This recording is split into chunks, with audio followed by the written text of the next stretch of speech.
Well, hello, everybody. Good to see you. Um, hey, fuck, it's been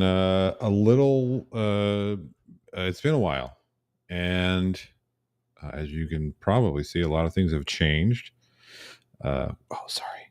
Sweet nothings. Sweet late nothings just for you guys. Sky, I have no idea. You must be looking at a different screen, I think. But it's so good to see all of you.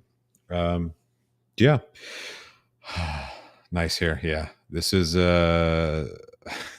my displaced look for now, but I hope everybody is doing very well. I have missed all of you. It's like I said, it's been about a year since I've been able to do this. So yeah, so glad that all of you have not completely forgotten about me, because I haven't forgotten about you. I know it's been a while, and a lot of shit's gone on, and I didn't really want to like burden everybody with the goings on in my world, simply because that's just not what I do, right? I'm not going to, a lot of things have been going on that who cares, right? Who really cares at the end of the day? Like, you guys don't have shit going on, so I'm not going to burden you with. It's okay that you think I'm a bear. I think, although I don't know. I think that's a bad thing to be a bear now. I don't know. I have no idea. Anyway, yeah. So yes, life do be lifing, Mr. Tanner. Yep. Oh, by the way, let's see here. Before I forget, ATB Films for 5. I think those are pounds. I can't tell. I have my glasses on. Says long time no here. Yes, I am back. I am back from outer space. I think it's where I've been. But yeah. Bears are cuddly. You know what? They sure do seem like they can be. Panda bears, especially, but they'll rip your face off. They'll do it. Just want you to know. Short set red hair says, "I'm on my phone, but I'm turning on the TV. I need a bigger screen." Is that a fat joke?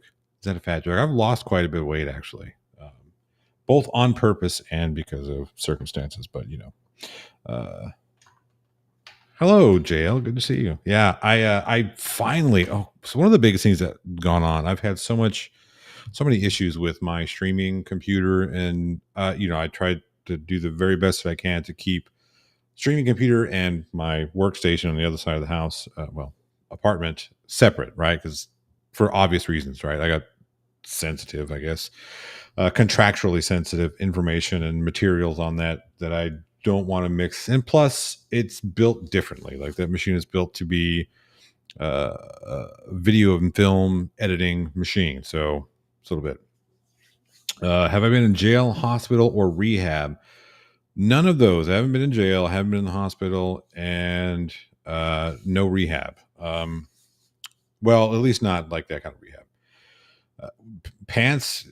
You know what? It could have been all three, but it's not. It's actually none of the above. Right. I just had some life things going on that I had to take care of, and I have taken care of them for the most part as best as I can take care of them. So there's that. Family's doing okay.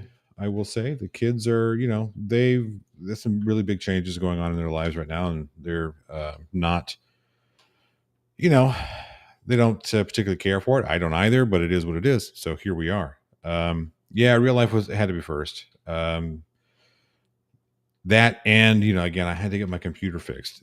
So much was going on with these. I have literally replaced every piece of the streaming computer with the exception of the case, and I couldn't fucking get it to work. And I finally just said, "Hey, let me take out my hard drive," and it did, and it worked.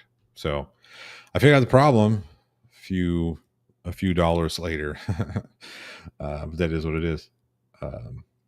Yeah, two beersmen are here. Oh my goodness, that's right, JL. Man, if I remember how to, let me do this here, just because I didn't plan on staying on too long, but fuck it. Hang on a second. Let's see if we can make an appearance with Mr. Warren. Yeah, whatever. Sorry, I'm over here reacclimating myself to this this whole business. I forget not everybody here likes to hear Tech Hour. Really, all I was doing was getting on to make sure things worked, and there were so many people here, and I wanted to say hi. So, hello, Elizabeth. Good to see you. It is good to see all of you, by the way. Love PC. No, I don't love PC gaming. Sorry, guys. It is. What does it say? I can't see. I should have got my glasses. Brooke says, "Is it not way beyond bedtime?" I don't sleep very much. I don't sleep. Like, I take that back. I probably get like maybe an hour and a half, 2 hours, sometimes four if like it's caught up. Like I'm super exhausted. I'll get like 4 hours of sleep. No surgery. No, nothing like that. No surgery. Like I said, just life been life, and so that's kind of where I've been at with that. Big changes, unfortunately, some unfortunate ones, and people who have been in my situation know what I'm talking about. I don't particularly care talking about my personal stuff so much. So it is what it is. Like I said, getting past that, like depressive stage and whatnot, that kind of hindered me as well. So yeah, yeah. So yeah, that's kind of where this whole thing has been, and it's taken a while. As you can see, I'm not even really properly set up for streaming at the moment. I quite literally 10 minutes before well, maybe 30 minutes before I got on here, finished rebuilding my streaming machine, and then a couple of tests and whatnot. I figured I'd pop on here and do a few things and see who was awake, and 31 of you are. So good on you. Good on you. Or not good on you. What are you guys doing? I thought I was supposed to be the one who didn't go to sleep. Man. I've been thinking a lot about what I wanted to do with the plot hole channel. Because, obviously I want to do oh yeah, like my stormtrooper. Here he is. My little, wait, there we go. He's actually a first order trooper, but you know what? Who cares? Who cares? Yeah, Brooke, it gets, can be going through suffering depression, right? Suffering with depression. I'm not clinically diagnosed, but yes, I do suffer from chronic depression. I do suffer from depression. Again, not diagnosed, so little self diagnosis going there, but it is what it is. But I don't like to. It's not a crutch, right? And I'm not saying that people who use or say or whatever talk about their depression as a crutch. That's not what I'm saying. And BPAC, that's probably the reason why I don't get officially diagnosed, because I will not take medicine I won't take antipsychotics, antidepressants. I won't take any of that stuff. I just won't. Right.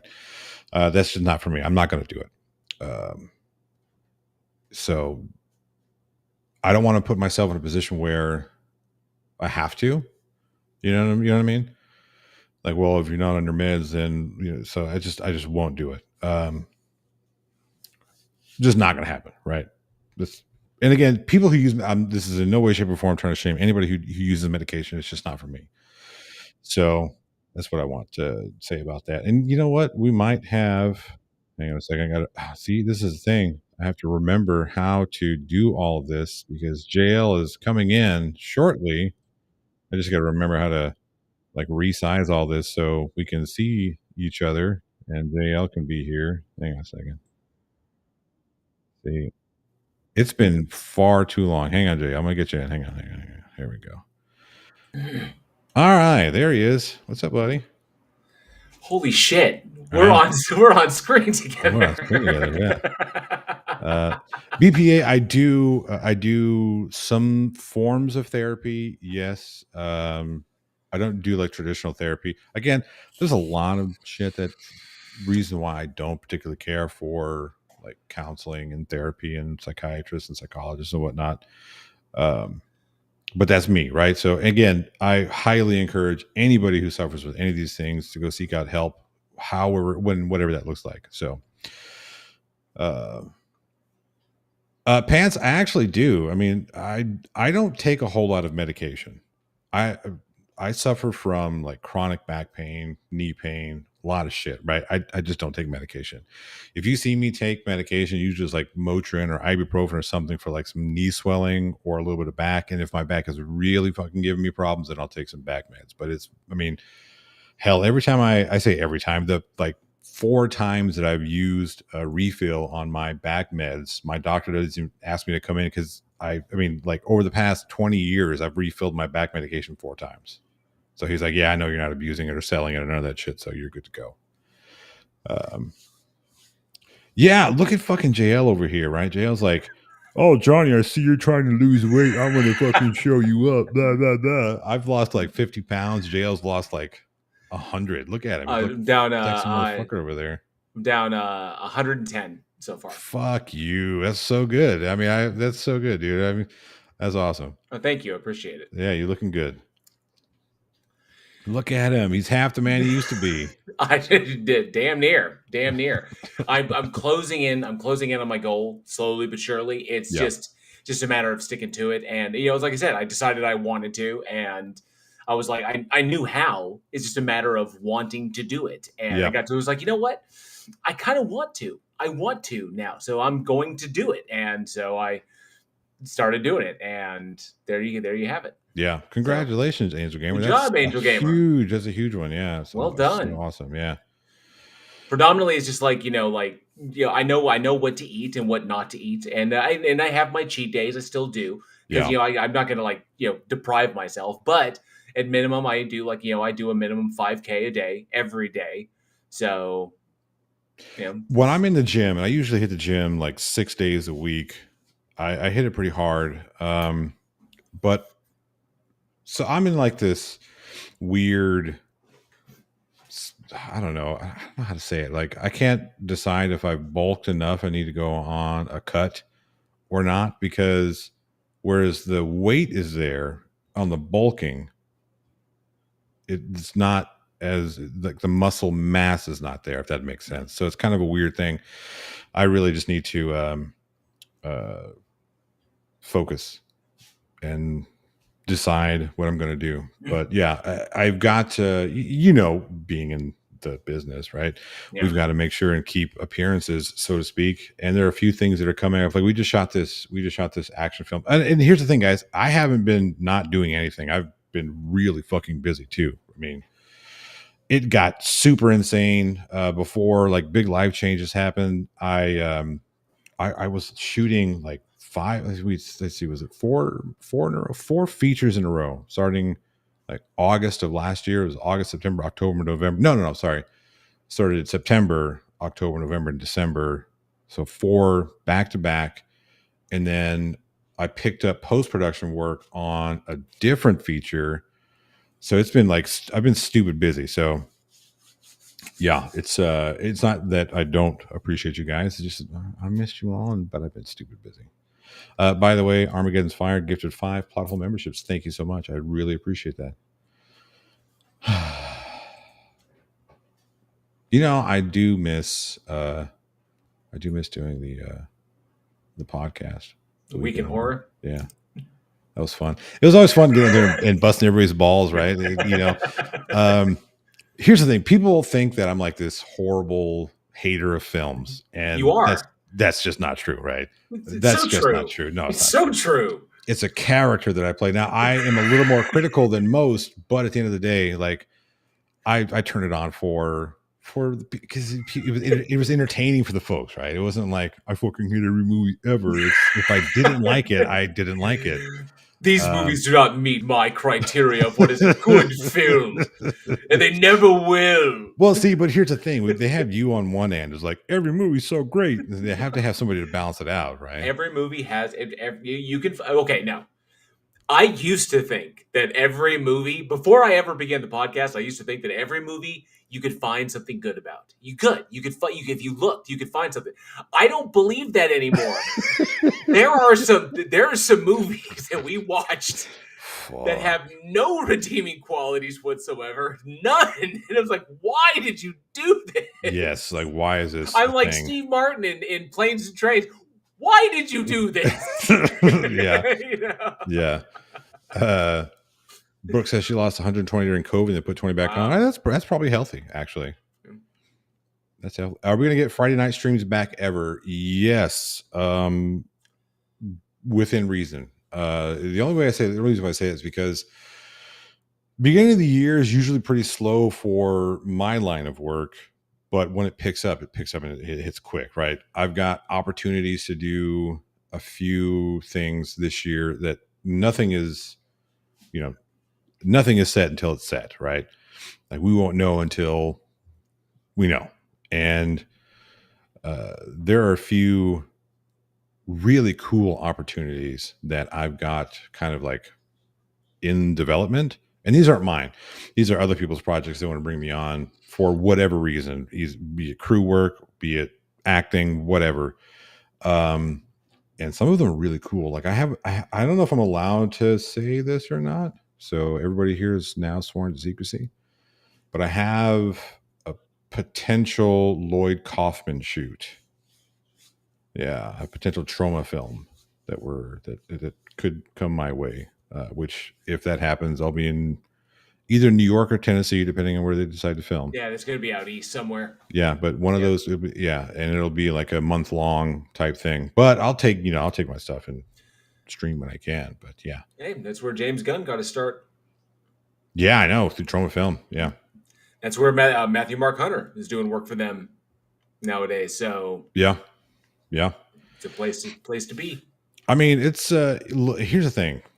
I grew up watching Troma films. I love Toxic Avenger, Nukem High, and then the more recent like Poultrygeist and whatnot. They're just so much fun. They're so fun. Um, they're bad movies. Like everything about them is bad, but they're fun, and that's the important part, right? You can tell that. Well, I don't know. I think he might be making them now just to make them, but at least in the beginning, he was making them because he wanted to have fun. It's like I want to make my movies my way. So, yeah, and make them as irreverent as possible. I mean, oh Poultrygeist sure, was Poultrygeist. Well, we hell, covered man. Poultrygeist in the fifth Yep, season, and I had forgotten how every single freaking trope that was in the media at that time they sent up, and it was yep. just you couldn't make it today. You not like that. You know, like with all the 9/11 references and all Oh, you can. Sure, you can. the Yeah, you could do that. Thank you so much, Sorcerer Red Hair. Yeah, I believe you can still check it out, and I think I still have the free month on Patreon. So a lot of these things we have to keep behind a paywall for like festival reasons. So one way that I found out like a workaround for that paywall is to put it up on Patreon. So technically it's behind a paywall, but you get the first month free on me. So you can just sign up for 1 month, watch all the content, and then fuck off and whatever. I don't care. It's not necessarily about making a whole lot of money on Patreon. I mean, whatever. If you guys want to, you go right ahead. I'm not gonna stop you. I promise that money will go to good use. But that's the reason why I put that stuff on Patreon. We do some other cool things too. We put all like some behind the scenes stuff. Like I've got a whole long list of behind the scenes stuff that I'm working to put together so I can upload it to Patreon so you guys can check that out. Most of that stuff is like free to access anyways, but some stuff is quote behind a paywall. And again, you get the first month on me. So just sign up with multiple Gmail accounts. I'm not here to tell you how to get around the system. You guys are smart enough to figure it out. What's up, Willow? Yes, Brendan Riley, Poultrygeist, Night of the Chicken Dead. I was just about to say. Yep. I remember when I saw when I got a first glimpse of, and I don't even remember the scene. I think it was the scene with the cook. I was like, "What the fuck is this?" And then It's like, oh, this has to be a Troma film because green Dude, goo everywhere. when the chickens burst out of his nipples, that's when I mean that's what I mean. I don't even know if that's the part where they cross the line. I think that the They names of cross a line in the first, like in the the opening names scene. no, the names of the characters cross the line. Oh yeah, It's like the what they name, especially I don't want to spoil it for anybody who hasn't seen it, but if you haven't seen Poultrygeist Night of the Chicken Dead, definitely go see it. We talk you about should it do on it. the show. All the episodes of Week in Horror are still up. 5 seasons of Week in Horror, plus all the behind the scenes stuff and the front row interviews and all the other cool stuff. So Yeah. it's all still available. I thought Poultrygeist was what was happening now with bird flu. Funny you should say that. Might be. I mean, that's one of the reasons why I think that you could do Poultrygeist right now because of bird flu and what's happening to the chickens and the eggs and whatnot. By the way, are you enjoying all these cheap prices everywhere? I know I am. Fucking hell. We knew it was going to happen, so Yeah. we were watching it. So it's Yeah. I can say we're lucky enough that it's not terribly affecting us. But because we planned, we saw it coming. It's like I said, it's like I had the idea. Like this was 2 years in the making. Both of us, Angela and I were both like, we saw where the wind was blowing. It was like country's going to get what it deserves. It's going to get everything it deserves. It's gonna get what it asked for anyway. But So I know that my channel has a lot of right leaning audience. So yeah. Here's the thing. I'm just going to say this. And Source Red Hair, I'm going to say two things. Source Red Hair, yes, you do want to watch the movie. Absolutely. Yes, you absolutely want to watch the movie. Just know that it's going to assault every fucking sense and sensibility that you have. Okay? Just going to happen. It's gonna be glorious. It's gonna be so glorious. And it's not even the most irreverent movie we've ever watched. Yeah. There's some other ones. So I'm gonna say that. But two, you can be Sorcerer Red Hair saw Black Sheep. There you go. She's on that New Zealand. What are you doing? You wouldn't understand. You wouldn't understand, yeah. Black Sheep was so awesome. Yeah, it was so good. So I'll just say that I have always kind of hinted at my left leanings in the political spectrum. I think I might lose some followers and subscribers because I will not sit idly by and watch what's happening in this country and not say something. And here's the thing: you can be a Republican and still call out the bullshit that you're seeing happen. Like, I don't want to get too deep into this because I want to keep this kind of light and fun. Because again, I was only going to get on here for a couple of minutes just to make sure that everything still worked. But like with the whole saluting that's been going on, that shit. Look, you can be a Republican and still say, "Hey, don't fucking do that." It's real simple. I don't understand why we have to have this conversation. Yeah, it's kind of mind-boggling. It really is. It's like this 2025. This is a conversation we're having in 2025, and I'm still kind of like I'm both not surprised and kind of like, huh, but I wear my politics on my sleeve. People know where I stand, and I'm just trying to plan my role in like, what am I going to do in my rural area in the revolution? Will I be like a frontliner, or will I be like the underground? What am I going to do? I'm trying to figure out like where would I fit as part of the team. I'm not very. I don't know. I don't know what we'll do. Yeah, funneling people in the train to Colorado. Something, I don't know. Get them west of the Rockies where they'll be safe. Yes, I still do have the black and white Dolphins hat. It's hanging on the hat rack over there. Raven Darsar says, "Where's your Eagles cap?" No, but they won. Good for them. But There's now two reasons to love Philadelphia. One is Mac's Tavern. It's amazing. Best friggin' gravy fries you're ever gonna have, and a Philly cheesesteak that's like this. The food is amazing. That's one reason. Two reasons, because they told Trump to go fuck himself when they You know, if they were invited to the White. They're like, no. yeah. How about no? And Yeah. how Yeah. about no, you Yeah. silly orange bastard? Raven You Darkstar flaky says, orange so bastard. this is why you're on at 3 a.m. I'm on, yeah, because I wanted to do some testing and whatnot. And then everybody, 42 of you decided to come and troll me a little bit, or at least, hang out with me for a little bit. So, you know, I don't know why this says we have news, because the title, as I put it in, was supposed to be testing. So I'm going to change that again.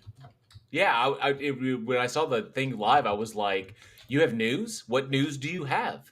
I'm alive. How's That's a that? How's good. that for news? That's breaking story. That's good to know. The perfect headline for 2 o'clock in the Yeah. morning. I'm so sorry, BPA. I promise I didn't do it on purpose. It was, like I said, I changed it in my streaming software to testing. Is this thing still on? Or is this thing on? And it didn't, it didn't. I don't know what the communication difficulty was between the two programs. So, I just imagine that I'll be doing this. That I'll be doing my content, the stuff that I do. I'll be doing it until the jackboots kick in my office door like Kathy Bates in The Stand, and I'm going to be like, "What?" And then that'll be it. So that's I what don't I'm know. I going don't to think they even know where you are. I don't think they even know where do. I know your. I'm not that important, No. but It's not that you aren't that important. I don't think your town. where is this guy? Yeah. Yeah. Nowhere. I Like have no idea, legit. sir. I have no idea. Yeah. Here's a name I haven't seen in a long time. What's up, Bella Charge? Good to see you, buddy. Uh,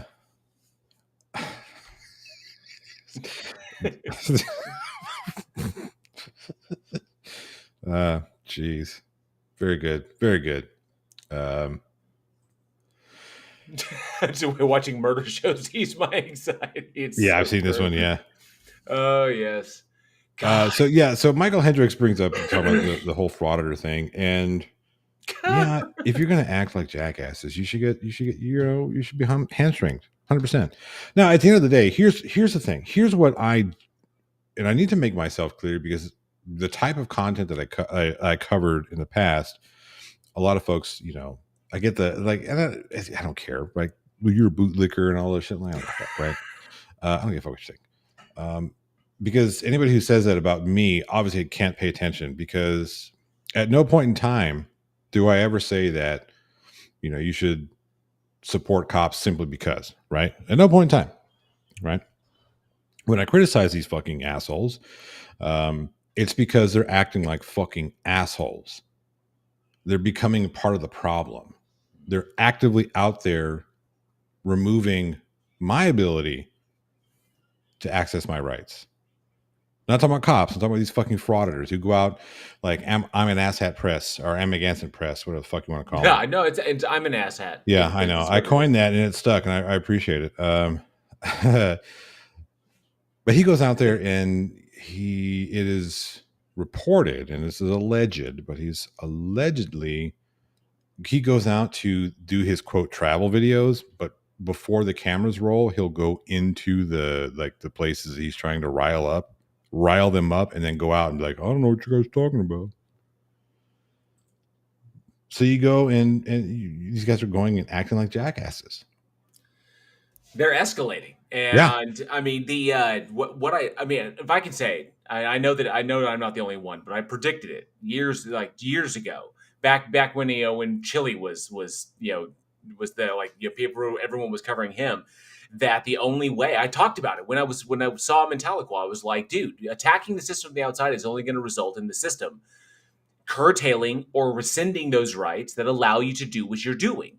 Well, And hang on though, what's but going to there's happen, and we see that happening. But because that movement is now happening, now they themselves are now escalating in order to get more crap. so here's the thing, and this is where I disagree not just this is like one of the bigger things I disagree with.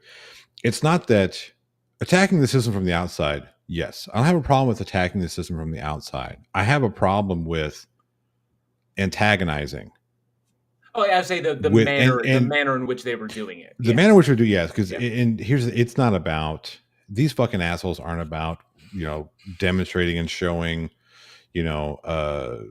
police behavior, so to speak. They want clicks and views. They want the sensationalism, right? That's what they want. That's why you get these fucking idiots like I forget a DM whatever going out and walking into private businesses and we're going to audit a private business. What the fuck? That's stupid. Yeah. It's Well, I'm auditing a private business. Okay. Why? when does the First Amendment apply? What are you doing? Yes. Right. And when a business says, hey, fuck right off, or we're calling the police to have you fucked off, that's within the business's right. Because you have no First Amendment right on private property, business property. You and here's the thing, you don't have unabashed First Amendment rights even in public property. There's some things you just can't do because That's why we have like disorderly public nuisance yes, laws, yes, disorderly laws. All other there's all noise violations. Whatever. There's all kinds of ordinances that are limitations to what you're doing. So right. Now, Brooke brings up a legitimate complaint that if these auditors wanted to rally around, I would support 100%. Talking about removing press from the press secretaries in the White House briefings. I have no problem. You know what? No, that's bullshit. We're going to fight this. We're going to take it to. We're going to do blah blah blah blah blah. We're going to that 100%. Yes, I get behind that because I think that the freedom of press, the what they say, what the auditors say they're fighting for, freedom of press, which they're not press. They're just not. Okay. Even in the loosest sense of the word, they're not press. When's the last time you saw any one of these fucking idiots' news stories? You don't, because they don't fucking make news stories. They just make videos. They sometimes make the news. Well, they don't. They are on the news. They don't report the news. They'll right. make the news. Right. They'll make the news, but they're not going to be reporting it. But yeah, get behind this one. Get behind. Hey, you shouldn't be doing this, Mr. President. Yeah, banning the AP and banning Reuters from from press conferences, but letting in the Russian propaganda. What is it? TASS or whatever it's called, but allowing them access is like really, yeah, really. We're okay with that. Yeah, just hold up a sign and just be like, "This is what we're doing." Like, yeah. I am not familiar with this guy here. Yeah, he got confronted by an elderly dude, and the guy the guy came up on him and he pepper sprayed an old guy and got arrested for it. And then he was trying to file charges or no, there was something I don't know what's going on with that one. But there's with the new Halo laws that are going into effect that cities are putting in, and and now there's even one that I heard about. It was a really good one. In order to get they put there's a system in place. I can't remember where it was, but there was a system in place where in order to get access to record within a courtroom, they have to go through a specific office to show proof that they are working with a credentialed journalism outlet. And then when they show proof of that, they can get an access card or like an ID badge that's issued by the state, and then they can show that, and then with the proof of that, the judge can then approve them as to have access to certain areas of the courthouse. So there's actually they're putting that in, So I mean, this is the fruits of their labor. This is what they're going to get, Right. I got to say that I don't necessarily have an issue with there being limited press access to the courtroom. Limited meaning not just any fucking asshole with a camera or cell phone can come in and act as press. Namely, because you're not supposed to have cell phones in courtroom. That's just a rule. And B, most of the time, you're not allowed to have cameras in courtroom. There's a reason for this. The reason why we protect these courtrooms this way, and has nothing to do with lack of transparency. It has everything to do with the fact that the people who are on trial, or the victims of these trials, or whatever, some of the participants in these trials have legitimate safety concerns. Like if you take for instance, like an SA victim, or a domestic victim, they have rights to their security and their safety. So those are the reason why we put those safeguards in place, limiting who can come in, limiting what press looks like, et cetera, et cetera. It's because we're trying to protect victims. We're trying to protect, sometimes we're trying to protect defendants because of high profile cases. So there are just loads of reasons why I don't have a problem with putting some gatekeeping on courtrooms.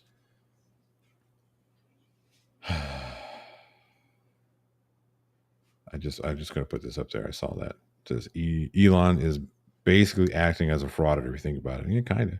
Yeah. Kind of. What's up, Suit Kettle? Good to see you. Yep.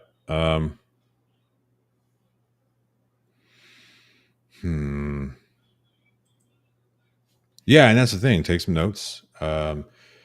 Like how many? Every now and again, you'll get cameras in courtrooms, and you know that could be potentially problematic because you could maybe affect the outcome of some cases, like high profile cases. Maybe not so much because they're high profile cases, and it's You really know, difficult to find non-biased. should be covering those briefings to stop banning. Huh. Right. You Yeah. know, Well, but here's the thing. If you wanna allow the Breitbarts and the Fox Newses and whatnot in, then you have to allow the CNNs and MSNBCs and all the other fuckers in there too. all or nothing. Yeah, That's pretty that's the way it much should be. that's Yeah, pretty much that's the how way it it should should be. be. Yeah, 100. You know, percent speaking of high profile court cases, did you hear what recently came down about Luigi's? No, I missed this. So apparently, and the defense like is throwing a huge stink about this one. Apparently, the police seized the backpack and took it away for 10 minutes off cam, Uh-oh. and then brought it back to reveal the gun, and then they Mirandized him.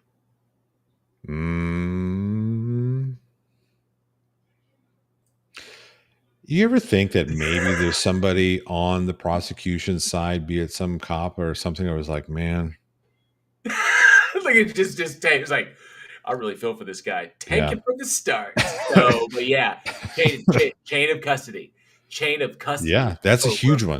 broken. And so anything in Yep. that backpack, and then I think the judge is yet to rule on it. So, but if the judge rules, obviously, if chain of custody is broken, anything in the backpack is inadmissible as evidence, Yep. which means They have no murder weapon. what do you have? You have nothing. Okay, so Yeah. nothing. So, and it's like, the Ouija.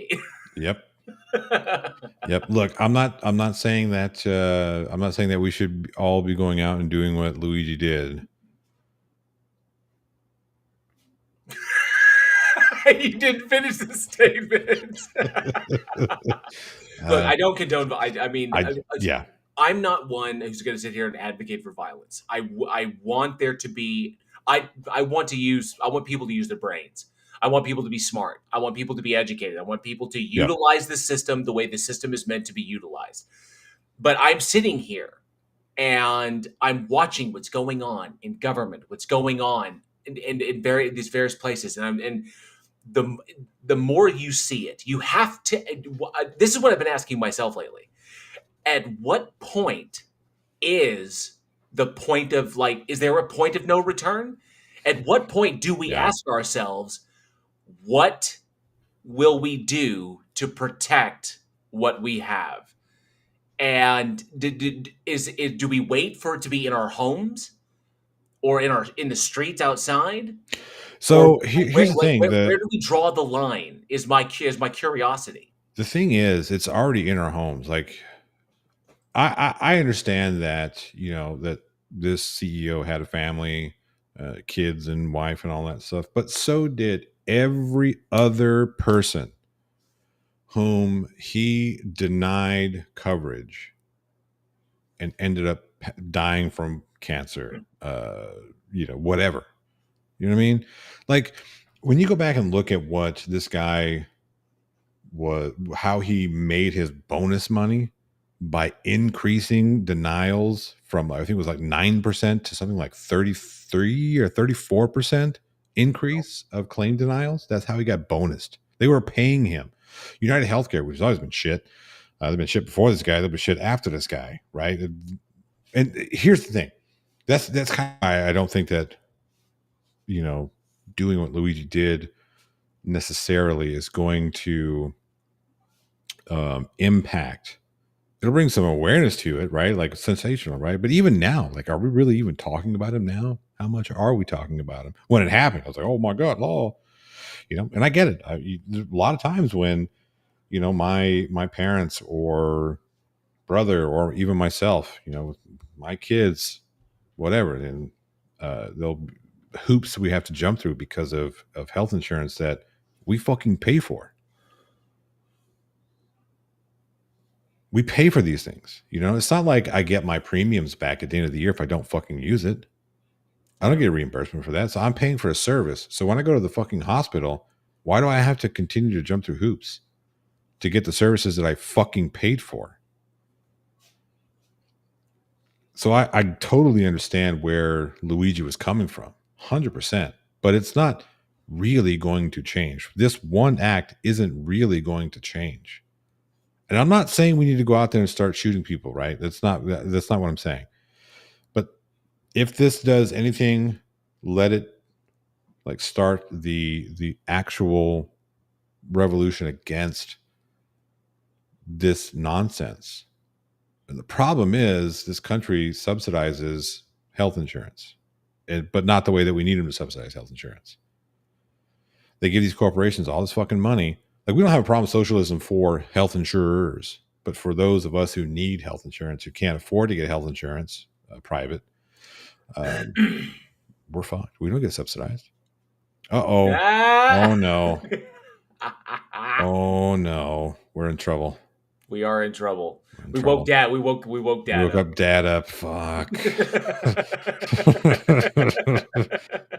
Oh, no. Yeah, we subsidize Tesla as well. Tesla, SpaceX. I think it's funny that, like, hey, we're gonna get rid of NASA. We're gonna remove federal funding from NASA space program because we want to privatize it. But we're just gonna turn around and give that money to SpaceX. Time to dust off my guillotine. And here, by the way, please tell me you're not one of the people that fell for the whole Gulf of America shit. I really wasn't paying attention. Thank God, because it's just such a non-issue. It's the Gulf of Mexico. I don't care what anybody. It's an international thing. It's not a national thing. People. Trump can say like, it's like, no, dude, it's the Gulf of Mexico. It always has been and it always will be since it was named. So shut up. Yeah, but for me, it's such a non-issue. I don't give a fuck, right? That was all smoke and mirrors, so we don't see what's actually happening over here, right? Yeah. It's distraction. It's the worst misdirection in the world, is what it is. It's just not really, because it worked. It worked. It worked. It got people completely fucking distracted from the fact that Elon was firing people who were openly and actively investigating his companies for fraud. Yep.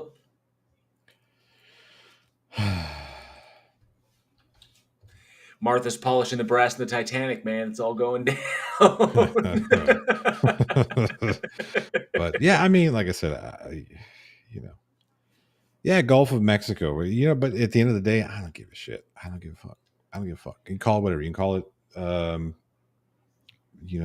Trump's hairy ballsack. I don't give a shit. Whatever he wants to call it, I don't fucking care. That's such a non-issue.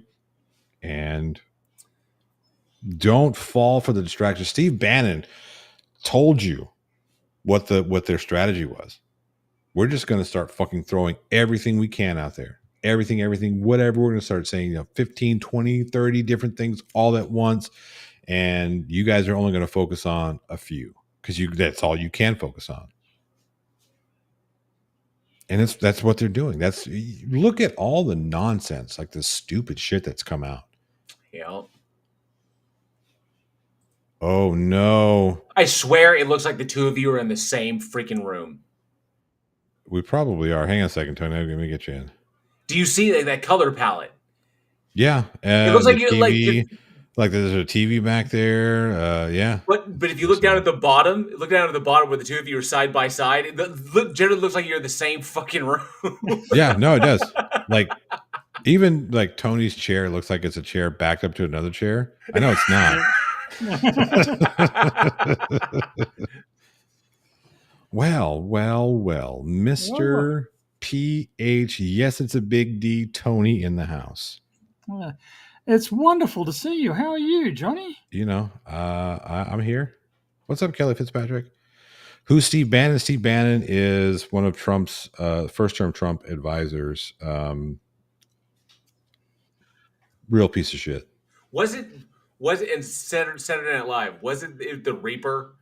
Was it the Reaper character, the one that was that portrayed was whenever they brought it was Steve Bannon was I can't remember when they were doing Alec Baldwin as the deal, but whenever he came in, I just remember that. So yeah. Oh yeah. I'm not sure if you remember the Toad character from Rango.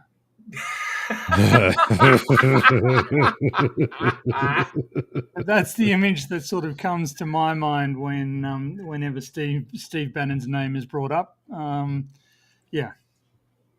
Though that character was played by Ned Beatty, so yeah. I will say that yes, those of us on the left talked about Project 2025 and how it was coming, and not everybody on the right. I don't like to fucking lump everybody in, but so many people didn't listen, and now that it's just happening, like here it is. Gee. And it's not like they're going out of order either. They're going line item by line item in fucking order. Yep. It's kind of like we said it. We told people. We listed it. It's like, oh, there it is. So we did what we could. Yeah. What's up, Angel Riviera? Good to see you. I mean, and the thing that gets me is I don't understand how anybody thinks that Trump is intelligent. I don't understand how anybody thinks he's honest. And I don't understand why anybody votes for him. Okay, he tells you that, he tells you stuff that you may want to have implemented, but he also tells you a lot of stuff that is, just deranged. And apparently that doesn't count, but the stuff that you like does count. It's very much religious thinking. It's very much you can cherry pick the bits that you like, and that will work for you. But a presidency isn't like that. It's not supposed to be. Yeah, but it's a Christian nationalist movement. They're used to cherry picking all the time, so they just do it with the president now instead of the Bible. Yeah, I mean it's exactly the same. And this is sort of one of my great frustrations is listening to Joe Scarborough opine about why does the electorate fall for Trump's stick? Because you set the standard that people should use their religious beliefs to motivate their voting. You openly gloat about how you did that. You're the problem. And now you're turning around and complaining about how things have ended up. You told people it was okay to vote on the basis of their religious beliefs, to implement their religious agenda, to force their morals on other people, which is not what legislation is for. It just we got here, and the US got there in sort of a series of small steps, without realizing without listening to any of the chorus of this will end badly if you keep on going this way. And the funny thing is, and I get it, we're like the teenagers that don't want to listen to the parents, right? When you've got every other fucking country, Germany, even. It's like, hey guys, time out. Listen. This is not going to go the way you think it is. This is going to be very, very bad. We seem to remember chapter 16 of the World History book. You may want to reread that section. You know what I find hilarious and highly ironical? Yes, I know. Everybody is ditching their Teslas and going to Mercedes. Why is that funny in context of this conversation, anybody? It's like, we're going to go to the company who realized that they didn't want a horrible fascist dictator. It's just amazing to me, and it was on the Four Beardsmen, and we're only three now. The other one has sort of disappeared from the face of decency. But it was on there that I said that Elon Musk has been lucky a few times, but he's not fucking Tony Stark. He's an idiot, right? And sort of I received some pushback for that, and I just want to gloat. I told you so. Gloat all you want. I've never understood why we thought he was anything other than. People seem to forget in Iron Man. I think it was Iron Man 2. Elon Musk had a cameo in that, and Tony. He was trying to get Tony's attention, and Tony blew him off. Yeah. Yes. There's trying to get attention for a solar-powered plane. Yeah, he's kind of which is an idiotic suggestion, but Tony almost as idiotic as they should land the planes with magnets. I wish that were something that I was making up and not something that came out of the mouth of the leader of the free world. The impromptu president. I do have to say that I found it very interesting that we were so quick to blame DEI for the plane crashes and not the fact that we fired a whole shit ton of people, specifically the head of the FAA, whose job is it to make sure that planes are operated safely. I literally I hear these things, coming out. I'm just kind of like, I see them do that, and I'm kind of like, I have to laugh because how people believe this shit. It's like I don't even know. I don't even know how to put it into words. It's like if I walked up to you and said 2 + 2 = fish, and like you believed me. It's like you said, "Oh, I didn't know that. Holy crap! I must tell others." And but hang on, it gets a little more. It gets a little deeper than that because it's not just 2 + 2 = fish. It's 2 + 2 = fish, and here's how. It is the detailed explanation.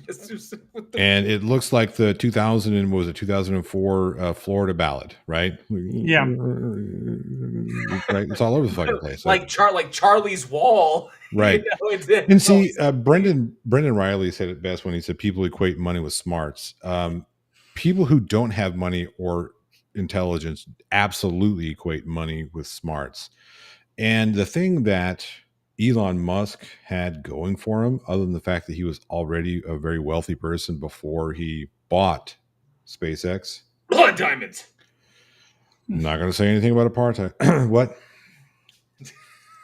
Uh-oh. I don't know if I just lost. There we go. We're back. But gonna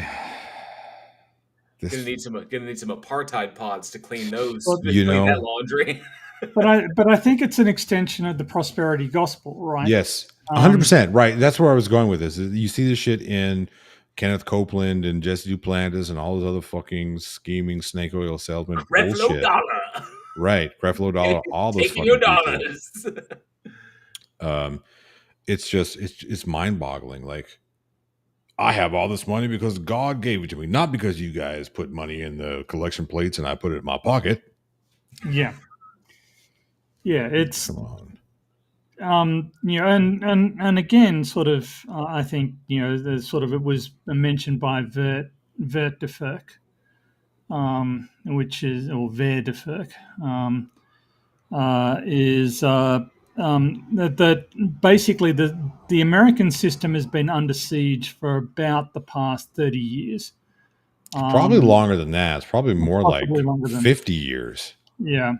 But I Well, think I you're right. I mean, think it did ramp up after Clinton. That's when you notice, like, I remember, and I'm sorry to totally steamroll you there, but I remember Florida being like a legitimate swing state. Now it's yeah, not.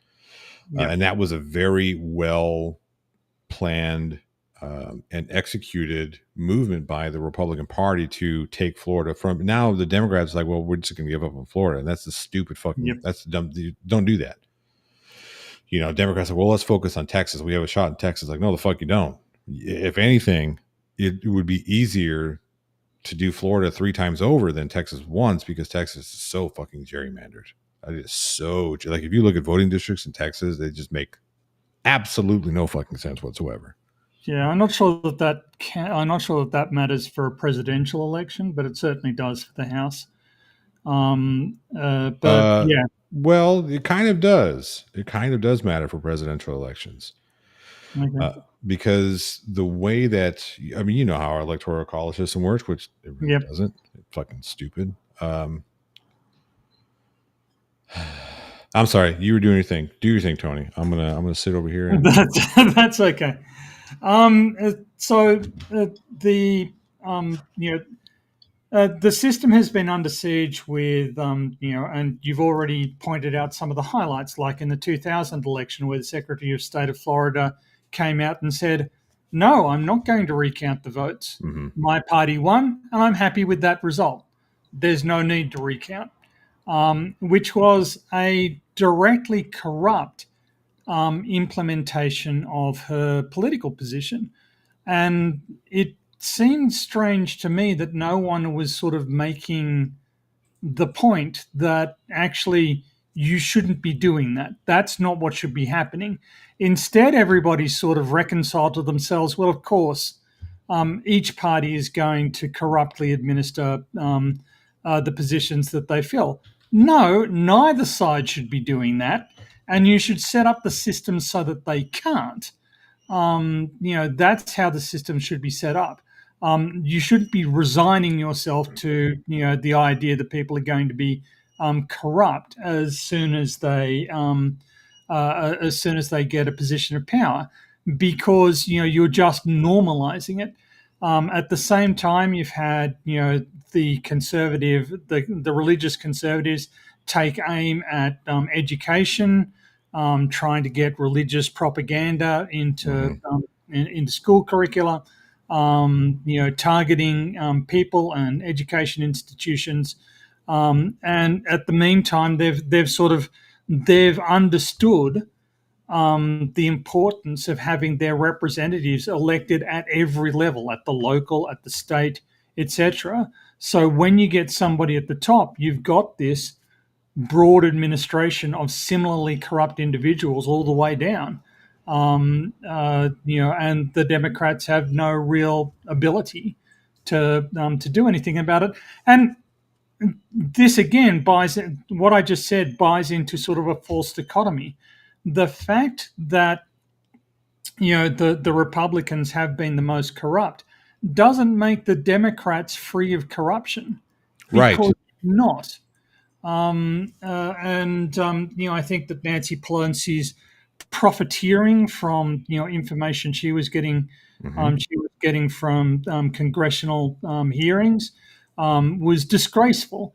I think that the Democrat shafting of Bernie Sanders in the 2000 election cycle was appalling. Mhm. Disenfranchising their own supporters, because Bernie Sanders as a candidate was unappealing to corporate America. Corporate America stepped in and said, "We don't want him." And so the Democratic Party said, sure, okay, he's gone. I wanted a point of order. It seems that we're being political here. I don't think Bernie was going to win that election regardless. No, I'm not It's saying that. unfortunate. Yeah. I'm not saying that he was going to win the Democratic candidacy. I'm not saying that he was going to win the election, but I do feel like the Democratic higher ups, did shaft him. They did set it up so he didn't have even a chance of winning. And I feel like again that's just a corrupt process. Right. And I think that they did it because they thought that Bernie was unacceptable to corporate interests whom they were trying to woo. And the fact is that corporate America has corrupted the political system in their own interests so that they can have unrestricted opportunities to fuck over the American consumer. That's what this is about. Right. We need to sort of get a clearer idea of who's fucking us over and why. It's rich billionaires and profit greedy corporations, and we need to start. I'm already a bit fired up, Zebulon. So don't worry. I think I know what they're all waiting for. Krakatoni. Yes, Brooklyn McLemond, Citizens United, another brick in the wall. And I will say that whereas that was championed by the Republican Party, the Democratic Party didn't do shit to fucking stop it. They could have. They could have absolutely done stuff to stop that, but they didn't.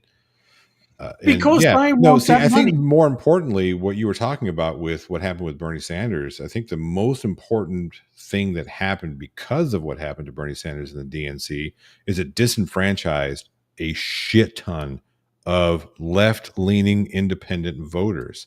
And when they saw Trump the first time, they were like, well, he's completely different. He's not a part of the system. And that's why he got elected the first time. That's why he beat Clinton. Yeah.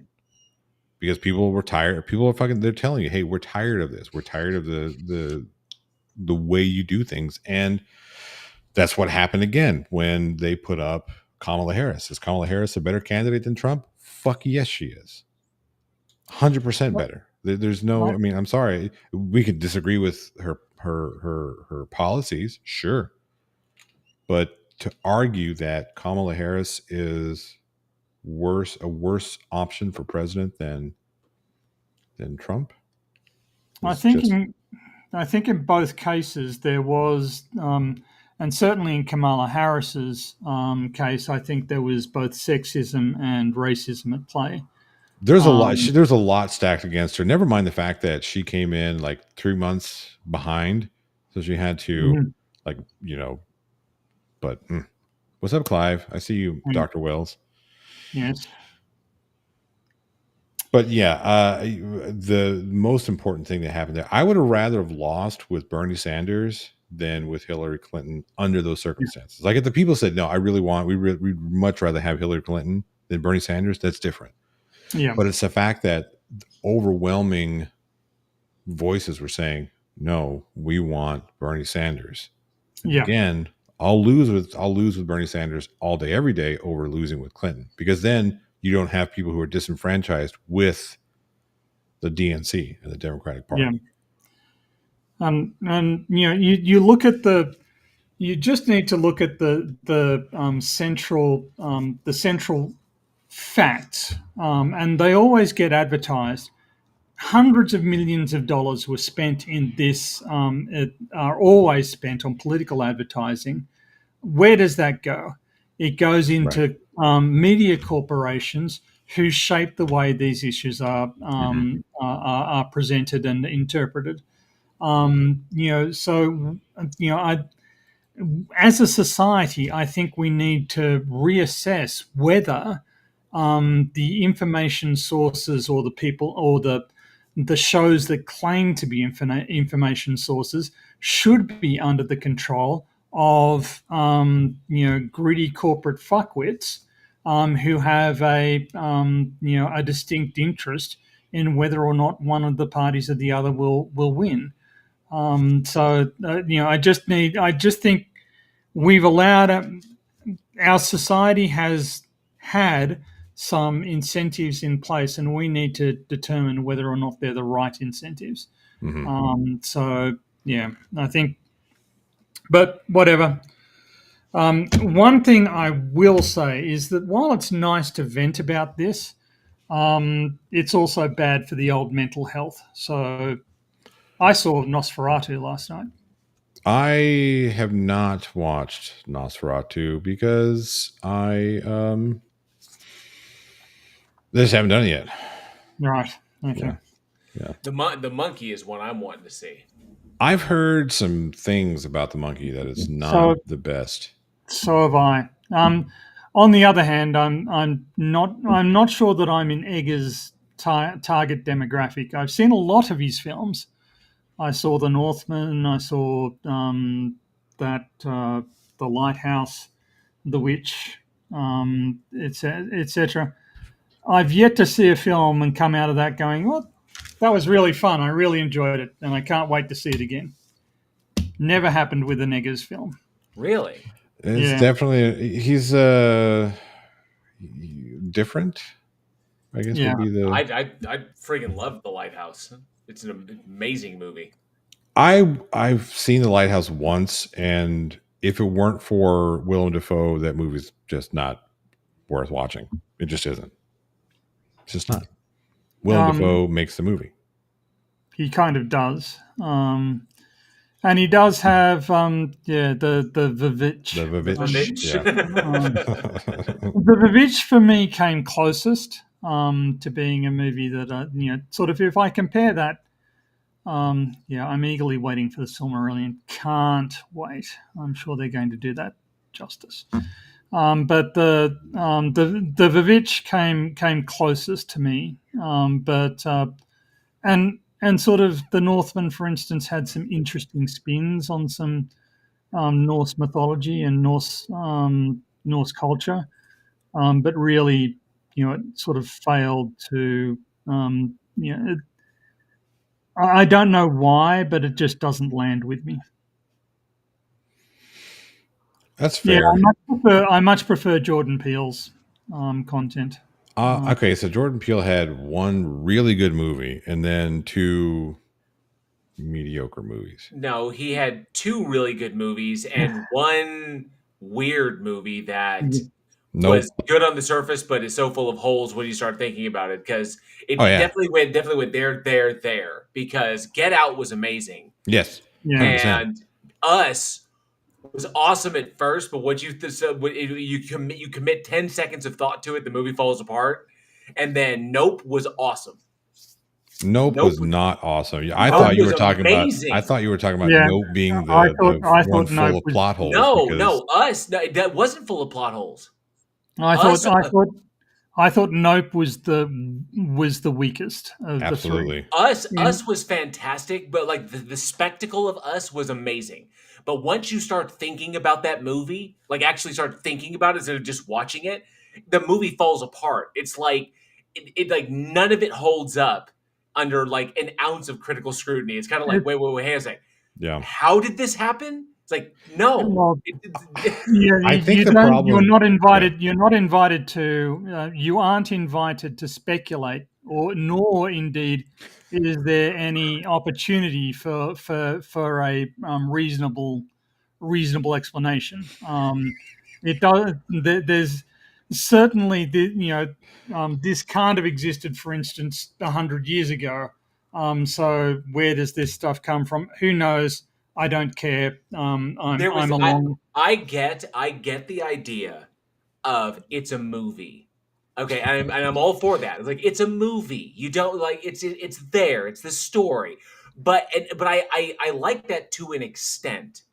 Okay, there comes a point where if every single facet of your movie, like underlying, if the whole like undergirding architecture of the film is, it's just a movie.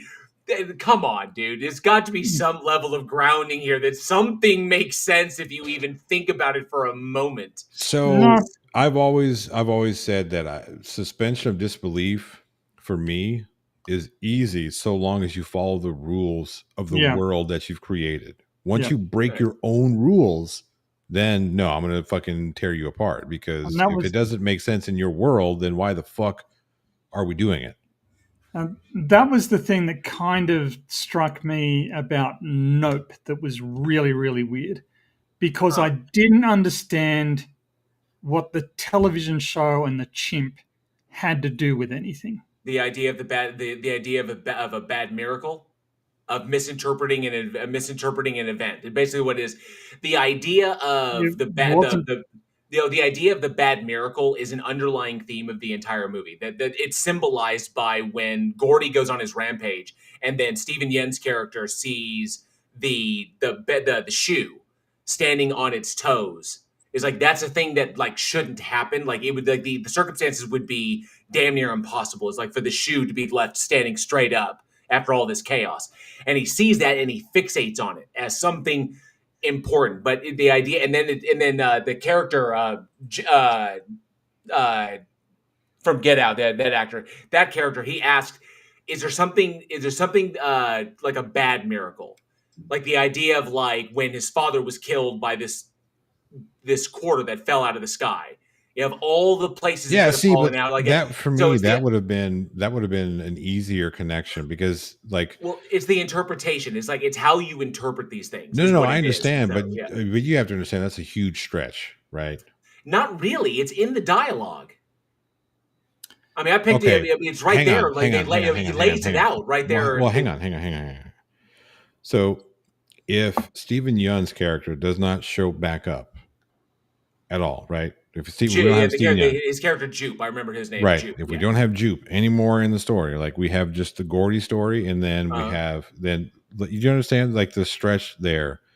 It's like it was like a uh, what am I with trying the to say? fact that he had grown up and he had bought this property out there in the middle of nowhere, California, and was running this. Yeah, no, for me the idea that it just seemed a little shoehorned. Like we're going to make this connection. We're going to make it Yeah. like a It hard didn't. connection, and we're going to have It to like hold your hand the whole way fucking through. it That's why didn't we had seem. to give you that exposition. It didn't seem organic to me. Right. But That's what I was looking for.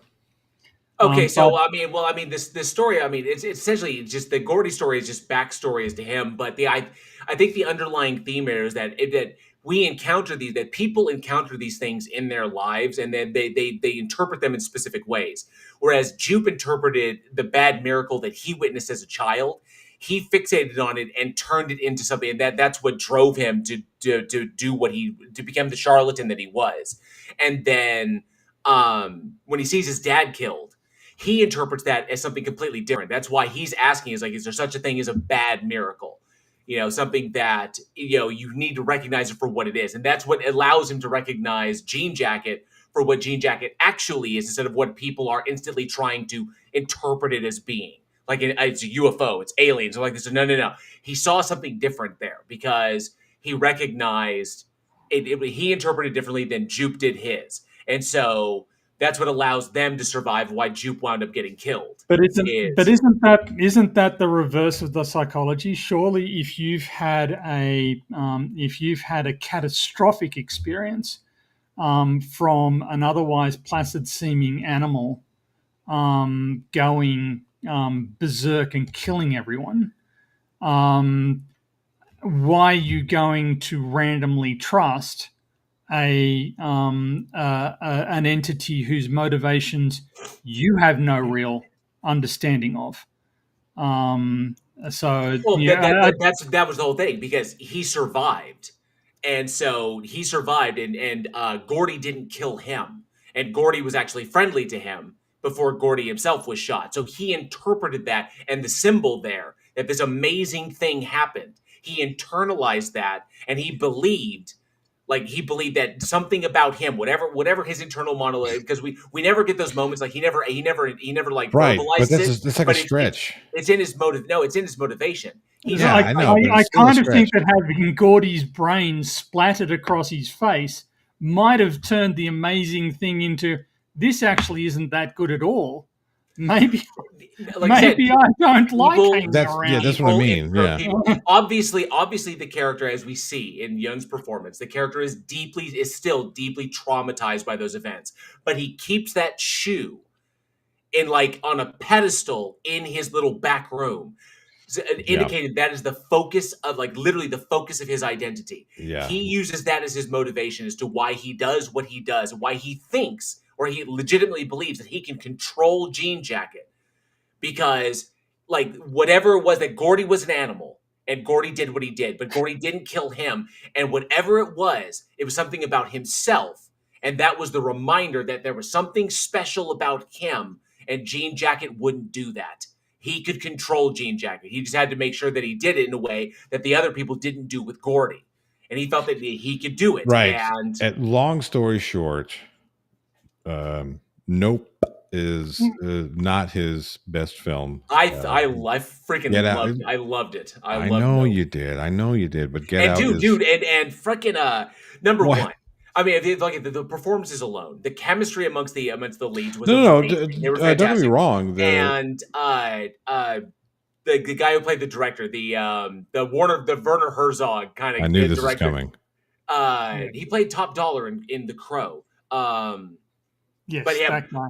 I loved him. He was fantastic, and the themes were all there. They were so strong. No, look, I get it, but for me, when we're talking about Jordan Peele films, he started out like too high up, right? Get Out was just too good. Everything about that movie was just too good. I thought Get Out was an absolute masterpiece. I thought I really enjoyed Us. I didn't feel inclined. I actually loved Us. I actually went with a friend who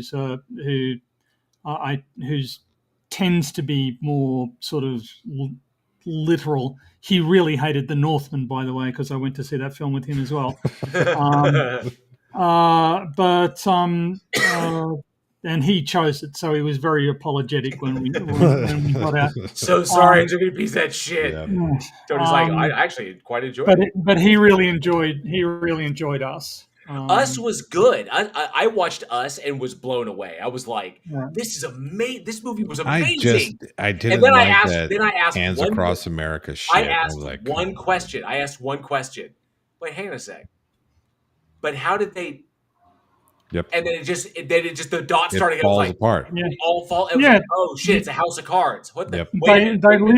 They live in a completely different universe with completely different rules. That's the only way that can happen. And then I started getting into my head about it. I was like, wait a minute, because the whole thing is about image, and the whole thing is about projection, about projecting what you want.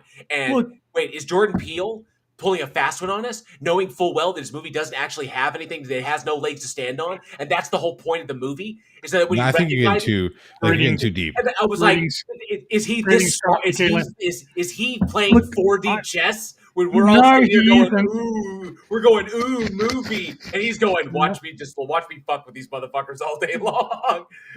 And I am caught up on the fact that you think Seven is a masterpiece. It is. It literally isn't. This guy has planned his murders to the day a year in advance.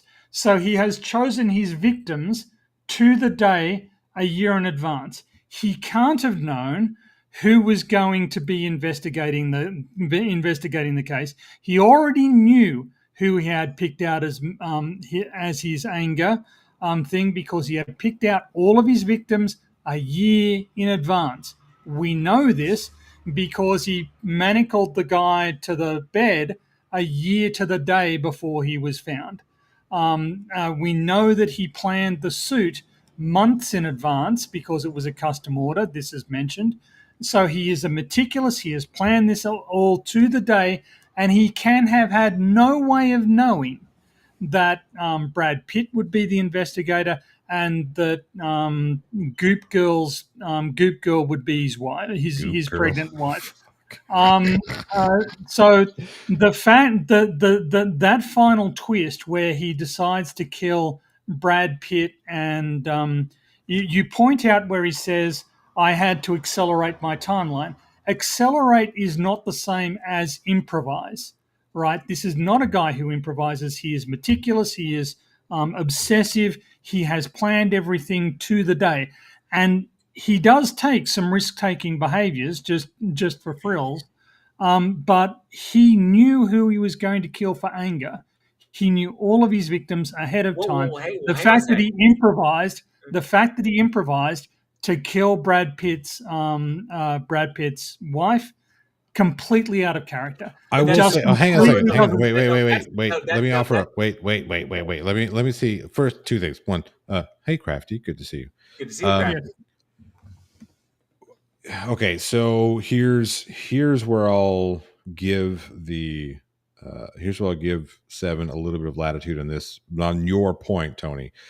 So he planned the murders a year in advance, right? And he understood that somebody would be investigating him, right? And when he talks about accelerating his timeline, the reason why he has to, quote, accelerate his timeline is because of the condition in which Brad Pitt's wife, the variable that he, as you point out, couldn't possibly have known a year in advance, because according to the film, Brad Pitt a year in advance wasn't even in the same fucking city, right? He was transferred in shortly before all these events. So the reason why Mr. Killer, Mr. Spacey, had to not touch Brad Pitt. I mean, yeah, I know. Fucking hell, jail. The reason why he had to accelerate his timeline is because that variable that he could not have known coming into the fray, and his pregnant wife. It's the way I saw it is that the way Good night, Raven Darkstar. Good night, Raven, and good to see everybody in the chat. Crafty Keeler, Skydiver Tanner, some great names there. So good to see you all, and I hope you're doing well. The way I always interpreted it was he didn't know that. Okay, so he had planned out gluttony, greed, sloth, and lust. That he had planned those four, and gluttony, greed, sloth, lust, and pride. So he had 5 of them pre-planned, and that likely, and of course 6. He was going to be envy, the life that he never, because he knew that he was going to be him, because he knew he was envious of a normal life, and so.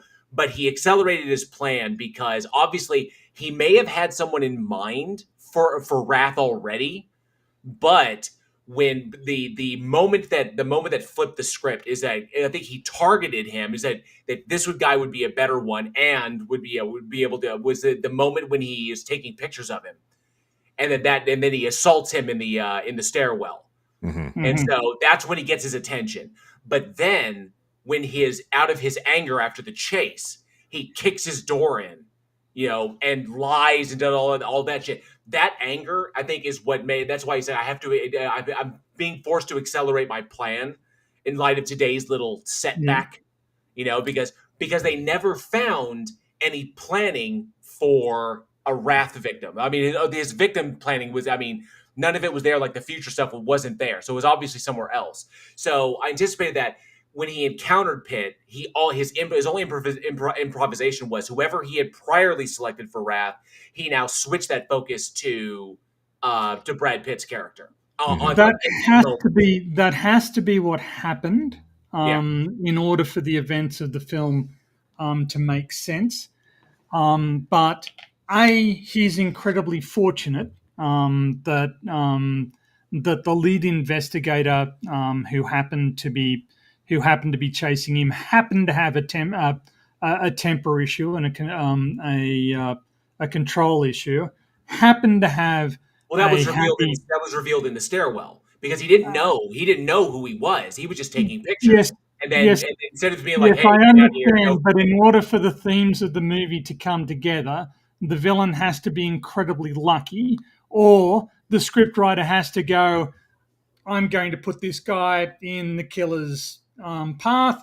It's going to look very thematic, and I'm not going to think about it. Well, he wasn't lucky. He wasn't lucky. He was drafting off the investigation from the start, because if you watch, in every single one of the crowd. Whenever there's a crowd scene around one of the murders or in an area around the murder, he's there. Yes, but you're missing the central point, which that he's planned everything out to the day a year in advance. Get ready, He's everybody. not It's the coming. type of personality that improvises. He doesn't, this is a man who cuts his own finger pads off, every a couple of days a week. He's not an improviser. He is determined. He is obsessive. He is repetitive. Yes, he is. He's methodical. He's not. But he's also a kind of guy who believes that he is doing God's work, regardless. No, hang on. He believes he's doing God's work. No, he doesn't. But he acknowledges openly that he does take pleasure in what he does. So it's literally twofold for him. He gets off on it because he's a homicidal maniac, and he thinks he's doing God's work. And he's literally not doing God's work. No. He thinks he is. He believes he is. And, okay. And now you've mentioned the other thing. No. You've brought it up. He's the kind of guy who would honestly believe that God would put Mills in his path. And so why didn't our most intelligent investigator, whatever the fuck Morgan Freeman's character's name, why didn't he explain, no, you're not doing God's will, you're a deranged fuckwit with narcissistic personality disorder? That's what Pitt did, because Freeman was more about his you think you're doing God's work, but you enjoyed what you did, and he caught him in that. He Somerset did trap him. He caught him in that contradiction, and then that's why Doe paused. Well, and then Brad Pitt was like, "John," it's like, and then he was like, "Okay, I won't deny taking pleasure in what in doing my work. Taking pride in my work, or whatever." Okay. So, that's just wrong, Brendan. That's just wrong. I didn't see it. Now it sounds like a Donald Trump debate. Okay, so I let that go on a little longer than I wanted to because I could feel it coming to a fever pitch, and then Brandon just broke me with that. Okay. I love the fact that his PFP is BTK. What? Brendan Riley. Oh. I'm pretty sure that picture is Dennis Rader. I can't see it, so I'll take your word for it. Yeah, this one, yeah. We have another doctor in the house. Dr. Parks is here to tell us all that That's Professor Parks to you. Professor Parks, PhD. Okay, so he's a doctor. He is a doctor as well. Okay. In German, he would be Herr Professor Doctor. How dare you correct me on my own show? Nobody makes me bleed my own blood. Nobody. All right, I'm going to get off here in just a few minutes. But do you guys want to see some of the things that we've been doing, or that I've been doing? Absolutely. Let me see here. Let me see if I can make it work. I don't know if it's going to work. We're going to try it though. All right. Fuck. Brendan Riley says it's him. Says that's a picture of him. Okay. Yeah, that's not BTK. And I apologize because it looks like BTK. It looks like Dennis Rader. Sorry. Damn, that's wrong. Hey, dude, when I'm clean shaven, people say I look like Chris Peterson. So what do you want? I don't think that's even in the same fucking ballpark. No, it's not the same thing. No, all right. Chris Peterson, Lacey Peterson murdered the. Yeah. I know what you said. Not up there with BTK. Right. All right. So this is some BTS of the latest film that we've been working on. This is not even the best one. You know what? No, no, I'm not gonna show that one. No.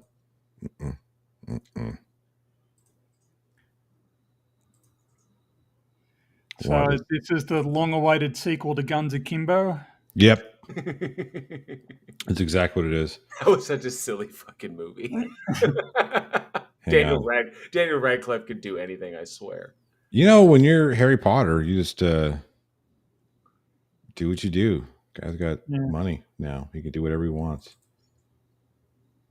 Swiss Army Man, for instance. That was actually pretty funny. It was. No, that's not it. Come on, I got to find the good one. So we got to do a whole lot of stunts. Yeah. On this, I did some, but we actually had an actual stunt team for this film. So we're going to do that one. That's one to show. There, you guys seeing all this?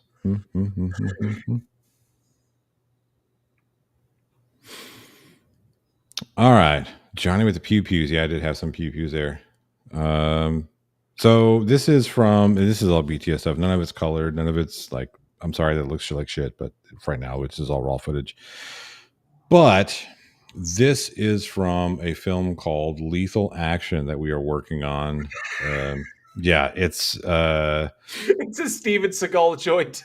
So no, it's kind of, well, funny you should say it's not Steven Seagal so much, but it's definitely like it's a spoof on all of our favorite action films, right? And it's married with like bad student filmmaking.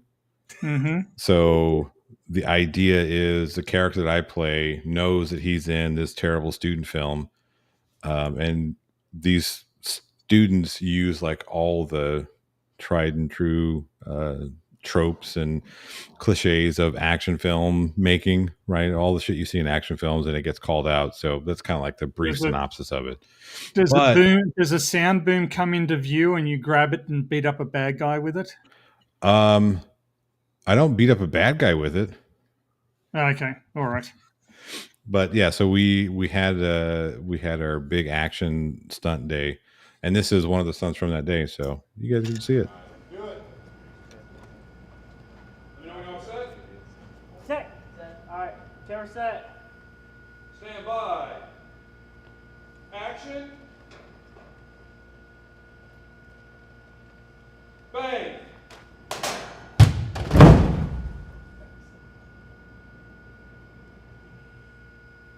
Cut. Bam. That was good. That's dangerous. That guy's bang was lethal. Yep. Okay, so what do we got now? That was fun. All right. We had a lot of fun shooting that. We have one more shoot day, but Cool. Nice. Excellent. Yeah. Well, I'm glad to hear that you're doing well. Oh, and my co-star is the very lovely Giovanni Cruz. You can see Giovanni Cruz in Guardians of the Galaxy Volume 3. She was in Suicide Squad. She was in Axel Foley. Oh, really? And she, in her behind the scenes, her BTS interview, she talked about a film that she's going to be in, an upcoming film that she's going to be in. And it's a big one that she says that it's the third film that she's worked with this big, whatever. She didn't say director, actor, or anything. She just said big person who's appeared on her credits twice before. She was also in a movie with Hugh Jackman. I can't remember the name of the fucking movie, but you did hear Eugene in the background, by the way. But yeah, I kind of think I know what big movie it is. What big movie is going to be? She's going to be in. Oh, okay, nice. I can't say because I've been sworn to secrecy. But all right, well, yeah. It's we appreciate being let in on some of the mystery.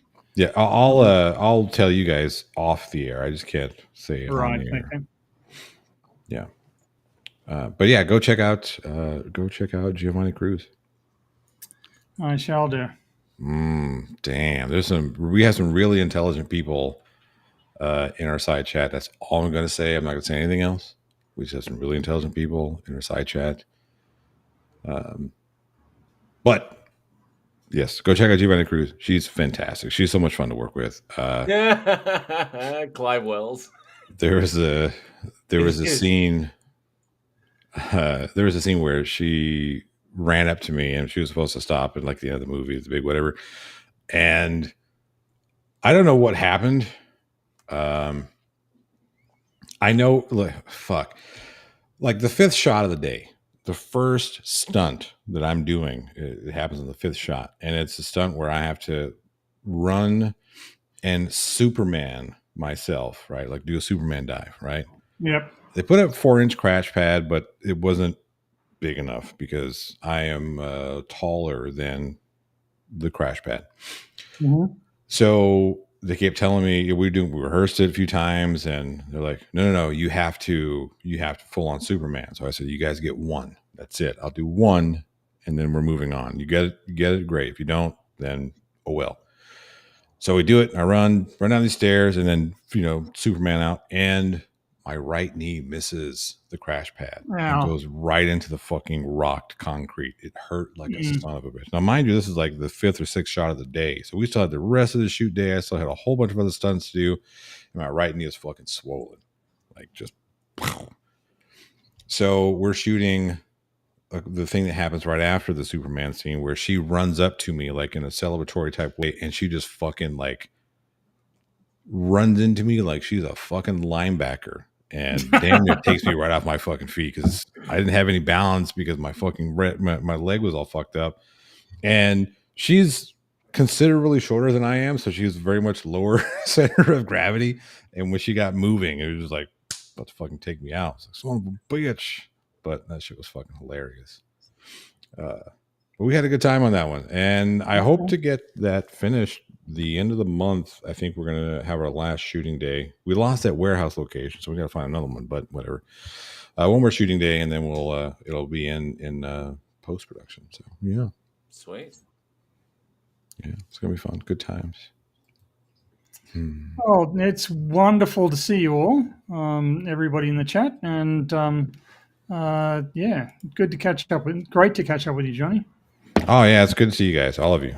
I had some fun. Like I said, I was only going to be on here for a couple minutes just to kind of test things out, but Right. you guys made me stick around, and I appreciate you for it. And we, this is a lesson. Don't doom scroll because you can do that sort of shit, but get on with your life because yeah, absolutely. It's tough to. It's yeah. We'll just say that. That's good advice. Listen to Dr. PhD, Tony. That's me. Dr. PH, it's a really big D, Tony. That's exactly me. That fucking thing's not a bald spot. That's a solar panel for a sex, that's a solar panel for a sex machine. That's right.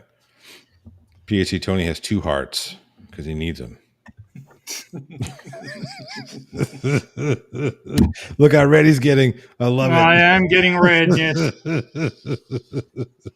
Reminds me of one of the early interviews where you two started asking inappropriate questions about my international colleagues. We did no such thing. You did. Dude, are you sunburned? No, I'm just fucked up. Oh, Yes. Sorsha, just immediately bringing the room down. Yeah. Yes. So they are both sad losses. So, and of course, Ms. Harakawa. Mm-hmm. Yes, his wife and the dog. Oh, Yes, that is a International or man a of dog. mystery. Yeah. All right, guys, I'm gonna get out of here. Right. Okay, take You guys care, rock. and hope to catch up with you soon. Yes, sir. Always. Cheers, everybody. Bye.